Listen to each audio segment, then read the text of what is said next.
एक आदमी टर्की पकड़ने के लिए एक टर्की ट्रैप बनाता है। जब उसके पास 12 टर्की हो जाते हैं तब वो दरवाजा बंद नहीं करता। उस टाइम उसके पास से 2 टर्की निकल जाते हैं। तब वो ये सोचता है कि अगर एक टर्की वापस आ गया तो मैं दरवाजा बंद कर दूंगा। फिर और एक टर्की निकल जाता है। तब वो ये सोचता है अब तो मैं दरवाजा बंद नहीं करूंगा, जब सारे टर्की वापस आ जाएंगे तब जाके बंद करूंगा। ऐसे करते करते सारे टर्की निकल जाते हैं। अक्सर यही चीज हर एक इन्वेस्टर और ट्रेडर के साथ होता है। ये कहानी बताया गया था विलियम ओ'नील, एक बहुत बड़े बिजनेसमैन और फंड मैनेजर के द्वारा। आज की मेरी ये जो कहानी है विलियम ओ'नील की एक कैंसलिंग टेक्निक के बारे में है, जो टेक्निक वर्ल्ड के जो बहुत बड़े बड़े फंड मैनेजर और ट्रेडर हुआ करते थे उस टाइम पे, वो सब उस टेक्निक को यूज करते थे। He proved that anything is possible with persistence and hard work. Career के कुछ ही सालों में उन्होंने $5,000 के एक इन्वेस्टमेंट को $200,000 तक पहुंचा दिया और उस पैसों से उन्होंने एक कंपनी बनाया जिसका नाम था विलियम ओ'नील एंड कंपनी, जो एक रिसर्च फर्म था। उनके कंपनी से 500 मेजर इंस्टीट्यूशंस और 1,10,000 इंडिविजुअल ट्रेडर्स सब्सक्रिप्शन लेते थे। मैं आपको ये कहानी क्यों बता रहा हूँ, क्योंकि इनकी जो मैगजीन है इन्वेस्टर्स डेली वर्ल्ड की सबसे ज्यादा पॉपुलर मैगजीन है, जिसकी एक्यूरेसी रेट स्टॉक पिकिंग की बहुत अच्छी है। ये मैगजीन की पब्लिकेशन होने की कुछ ही सालों में इसने वॉल स्ट्रीट जर्नल जैसी बहुत बड़ी मैगजीन को भी पीछे छोड़ दिया था। कुछ मेन क्राइटेरिया इनकी जो स्टॉक पिकिंग स्टाइल में रहता है वो है ईपीएस रैंकिंग, रिलेटिव स्ट्रेंथ और वॉल्यूम परसेंटेज चेंज। विलियम की लिखी हुई किताब how to make money in stocks book को best selling book of the year award मिला था। विलियम कोई स्टॉक में 8 से 9 महीना बैठ के वेस्ट करना पसंद नहीं करते हैं, चाहे इसकी फंडामेंटल कितनी भी अच्छी क्यों ना हो। विलियम जनरली कोई एक स्टॉक में बहुत बड़ी रैली आने से पहले उसको डिटेक्ट कर लेते हैं, तो उनको बड़ा प्रॉफिट के लिए फिर इंतजार नहीं करना पड़ता। Let's learn how he picks such winning stocks with his world wide famous cancelling technique. William कोई स्टॉक नियर लो पे हो या फिट टू वीक लो पे हो, ऐसे स्टॉक को वो पसंद नहीं करते हैं। वो कोई स्टॉक अपने ब्रॉड बेस से निकल के अगर नया हाई बनाने की कोशिश कर रहा हो, ऐसे स्टॉक को वो जनरली पसंद करते हैं। Let's understand cancelling.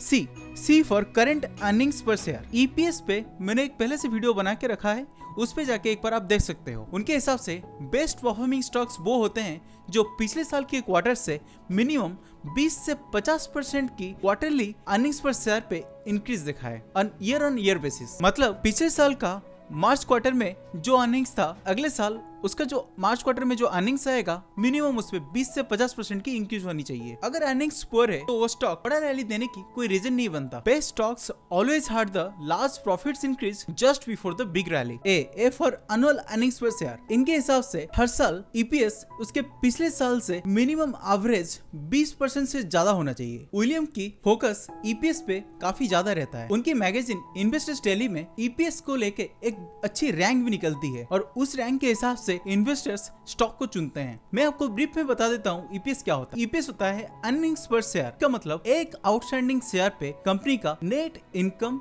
या अर्निंग कितना है। N it stands for new, मतलब कुछ तो नया होना चाहिए, कोई नया सर्विस, कोई नया प्रोडक्ट या कंपनी का स्टॉक कोई नया हाई बना रहा हो। जनरली इन्वेस्टर्स न्यू हाई को पसंद नहीं करते हैं, पर ये मार्केट का पैराडॉक्स है और एक सच्चाई है कि जो हाई है वो और भी ऊपर जाता है और जो टू लो है वो और भी नीचे गिरता है। S stands for number of outstanding shares. Market में ये एक फोबिया चलता रहता है कि लार्ज कैप में हमेशा इन्वेस्ट करना चाहिए, पर आप अगर हमेशा लार्ज कैप में इन्वेस्ट करेंगे, ऐसे बहुत से ग्रोइंग कंपनीज हैं जो मिड कैप और स्मॉल कैप कैटेगरी में आते हैं और उनकी ग्रोथ अपॉर्चुनिटीज आप मिस कर लेते हैं। L stands for leader.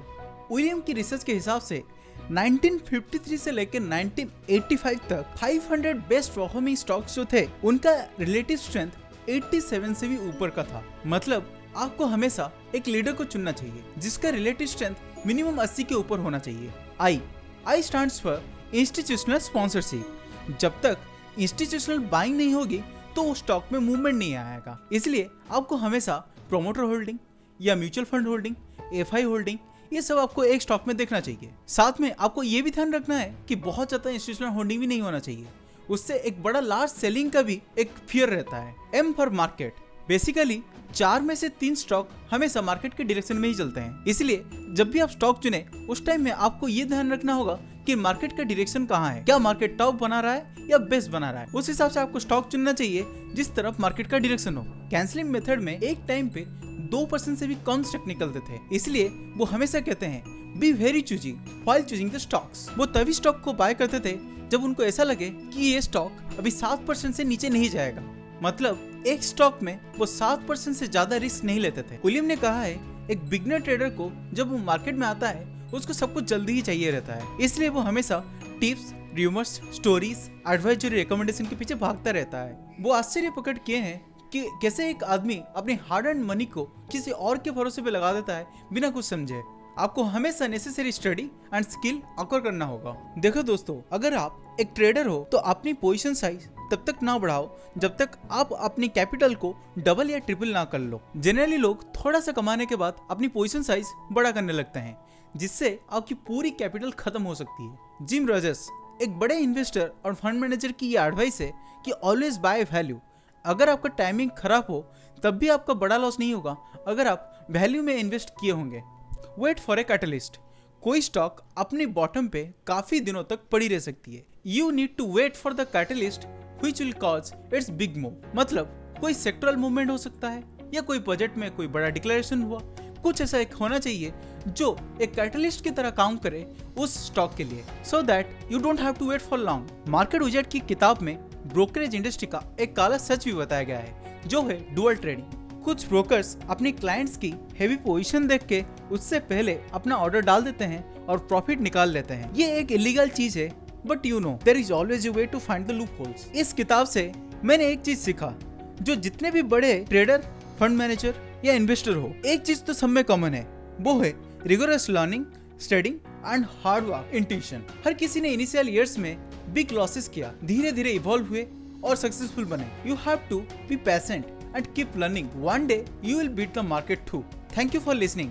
अगले लेक्चर में हम कोई अच्छी मार्केट स्ट्रेटेजी के साथ आपके सामने हाजिर होंगे। Remember, I don't provide tips. I provide knowledge and skill to make you a better trader and investor. Thank you.